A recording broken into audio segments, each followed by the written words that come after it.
Imagine करें कि अगर आपको हमारी दुनिया से 3000 लाइट ईयर्स दूर किसी और प्लेनेट पे भेज दिया जाए और वहां जाकर आप एक बहुत ही ज्यादा पावरफुल टेलीस्कोप से अर्थ पे जूम करके देखो, तो आपको मालूम है अर्थ पे आपको क्या दिखाई देगा?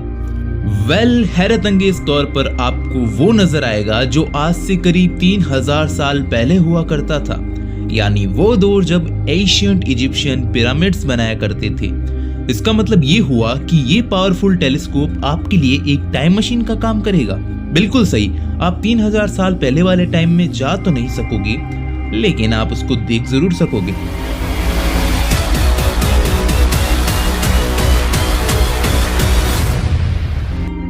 अब आप अपनी इमेजिनेशन से निकलकर इस मशीन को देखो, क्योंकि यही है वो टेलीस्कोप जो हमारी दुनिया से करोड़ों लाइट ईयर्स दूर मौजूद गैलेक्सीज, स्टार्स और प्लैनेट्स के पास में देखने की काबिलियत रखता है।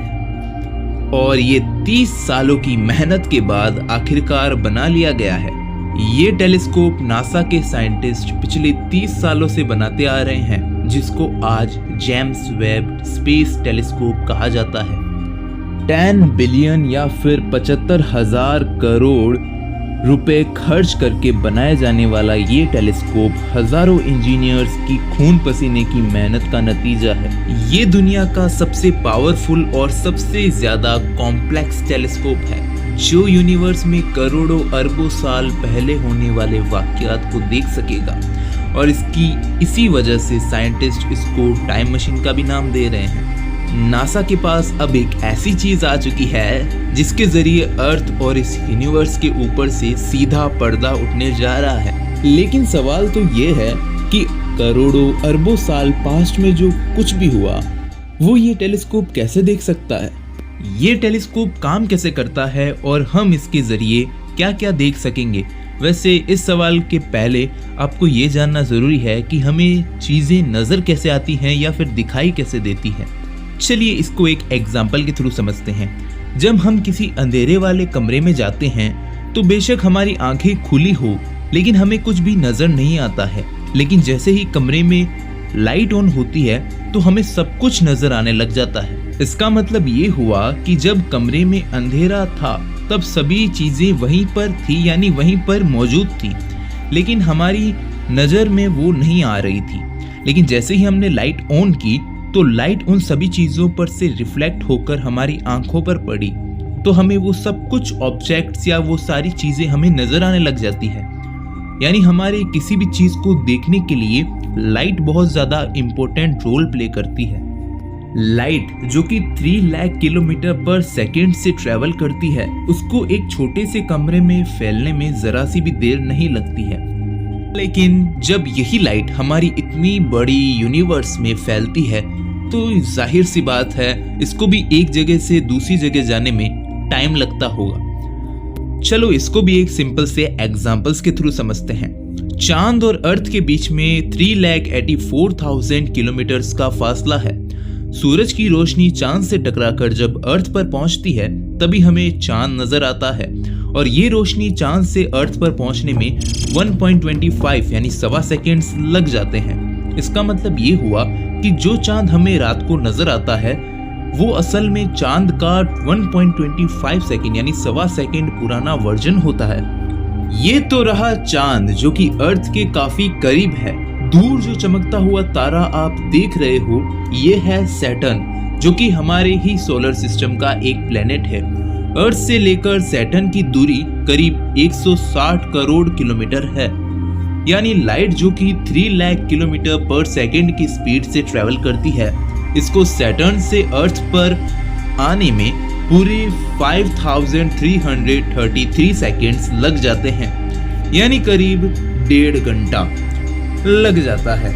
यानी सैटर्न जो कि हम अर्थ से देख रहे होते हैं, असल में सैटर्न का 1.5 हावर पुराना वर्जन होता है, यानी 1.5 घंटे पुराना वाला वर्जन हम देख रहे होते हैं। अगर इस वक्त सैटर्न टूटकर 2 हिस्सों में बट जाए तो हमें 1.5 घंटे तक ये ऐसा ही दिखता रहेगा, और 1.5 घंटे बाद हमें पता चलेगा अरे सैटर्न तो टूट गया। अगर हम कहें कि हम सैटर्न के पास में देख रहे होते हैं तो ये भी गलत नहीं है। स्पेस साइंटिस्ट और एस्ट्रोनॉट स्पेस में डिस्टेंस को किलोमीटर में मेजर नहीं करते हैं, वो इसको मेजर करते हैं लाइट ईयर्स या फिर लाइट हावर्स में। और स्पेस में लाइट 1 घंटे तक ट्रेवल करने के बाद जितना भी फासला तय करेगी उसे हम 1 लाइट हावर कहेंगे। और अगर यही लाइट स्पेस में 1 साल तक ट्रेवल करेगी और बाद में वो जितना भी फासला तय करेगी उसको हम 1 लाइट ईयर कहेंगे।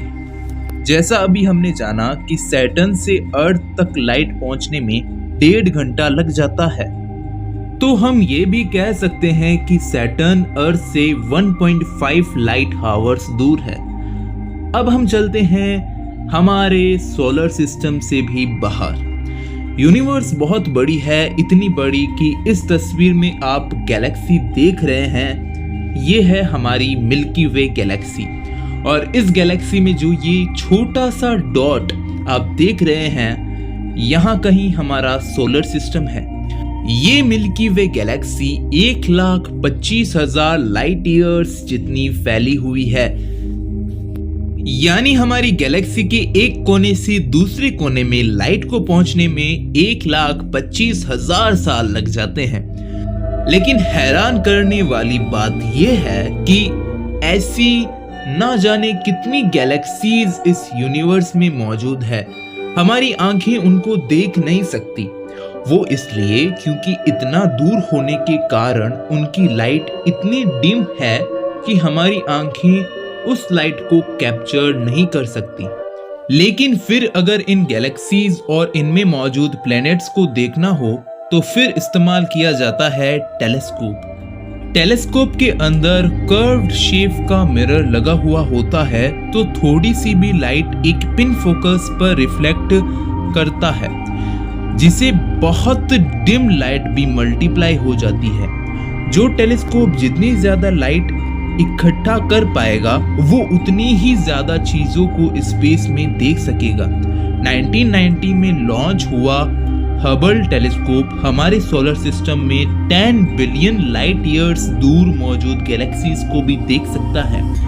हबल के इस सिस्टम को डीप फील्ड भी कहा जाता है। ये वो पिक्चर है जो हबल डीप फील्ड ने कैप्चर की थी। और असल में फैक्ट तो आप यहाँ पर सुनो। असल में इन गैलेक्सीज के पास में जो हम ये फोटो या ये कैप्चर्ड हुई इमेज को हम देख रहे हैं, ये इतना पास्ट है जितना कि हमारी दुनिया उस टाइम बनी भी नहीं थी। जी हाँ, गैलेक्सीज का ये वर्जन जो आप देख रहे हैं, इनमें से जो लाइट निकल रही है वो असल में 10 अरब साल पहले निकली थी, जो आज हमारे तक पहुंची है। तब से ये अर्थ 4.5 बिलियन ईयर पहले ही बना था और ये लाइट 10 बिलियन ईयर्स पुरानी है। अब सवाल ये उठता है कि जब हबल टेलीस्कोप ऑलरेडी गैलेक्सीज के पास्ट में देख सकता है, तो फिर हमें जेम्स वेब स्पेस टेलीस्कोप की जरूरत क्यों पड़ी?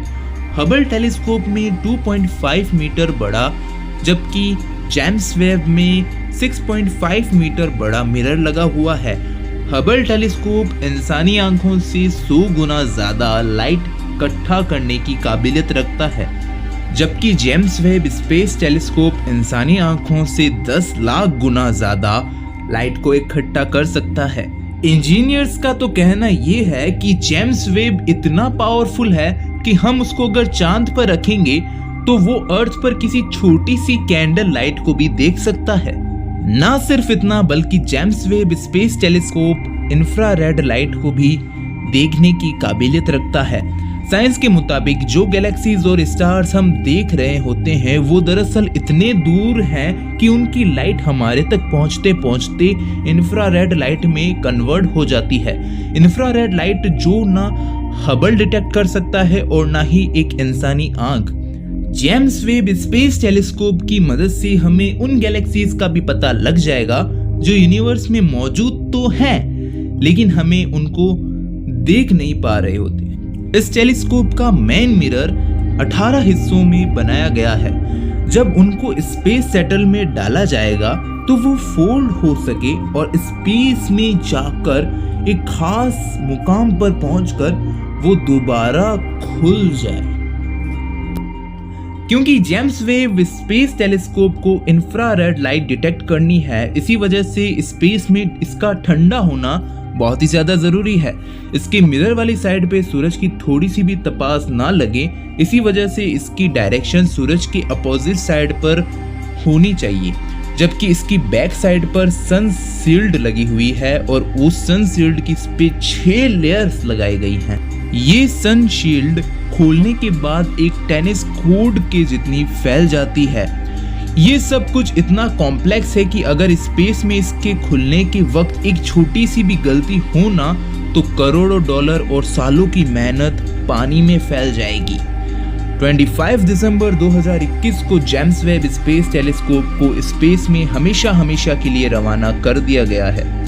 जेम्स वेब को अर्थ से तकरीबन 15 लाख किलोमीटर दूर एक पॉइंट पर पार्क किया गया है, जिसको L2 पॉइंट भी कहा जाता है। अगर ये छोटी सी इंफॉर्मेशन आपको बहुत ज्यादा अच्छी लगी हो तो इस चैनल को सब्सक्राइब जरूर करें और लाइक करना भी ना भूलें।